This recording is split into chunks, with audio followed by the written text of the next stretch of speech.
छत्रपती संभाजीनगरच्या विभागीय क्रीडा संकुल समितीच्या खात्यातील 21.59 कोटींच्या घोटाळा प्रकरणात एक नवीन खुलासा समोर आलाय।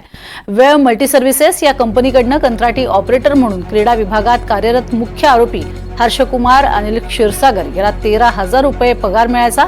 मात्र हा घोटाळा केल्यावर हर्षकुमारनं आपण काम करत असलेल्या कंपनीच्या व्यवस्थापकाच्या खात्यावर तब्बल 80 लाख रुपये ऑनलाईन वळवले होते। हा व्यवहार समोर येताच व्यवस्थापक नागेश डोंगरे याला अटक करण्यात आली। या सगळ्या प्रकरणातील डोंगरे हा 5वा आरोपी ठरलेला आहे।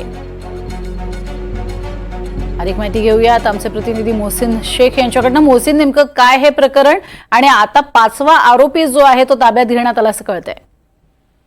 नक्कीच आपण जर बघितलं तर छत्रपती संभाजीनगरच्या क्रीडा घोटाळ्यात रोज नव्या नव्या घडामोडी घडताना पाहायला मिळतात आणि आता यात आणखी एक नवीन गोष्ट समोर आली आहे की या घटनेतील मुख्य आरोपी म्हणजे हर्षकुमार क्षीरसागर हा एक कंत्राटी कर्मचारी होता। मात्र असं असताना त्याने 21 कोटी रुपयांचा घोटाळा केला। मात्र ज्या कंपनीकडून तो या विभागात कामाला होता म्हणजे वेव मल्टी सर्व्हिस, या वेव मल्टी सर्व्हिसच्या व्यवस्थापकाच्या खात्यावर त्याने तब्बल 80 लाख रुपये वळवले होते आणि हे पोलीस तपासातून आता समोर आलंय। त्यामुळे हा जो कंपनीचा व्यवस्थापक आहे नागेश श्रीपाद डोंगरे याला पोलिसांनी अटक केली आहे आणि या प्रकरणातील हा डोंगरे 5वा आरोपी आहे। त्यामुळे या प्रकरणात रोज वेगवेगळ्या घडामोडी घडताना पाहायला मिळत आहेत।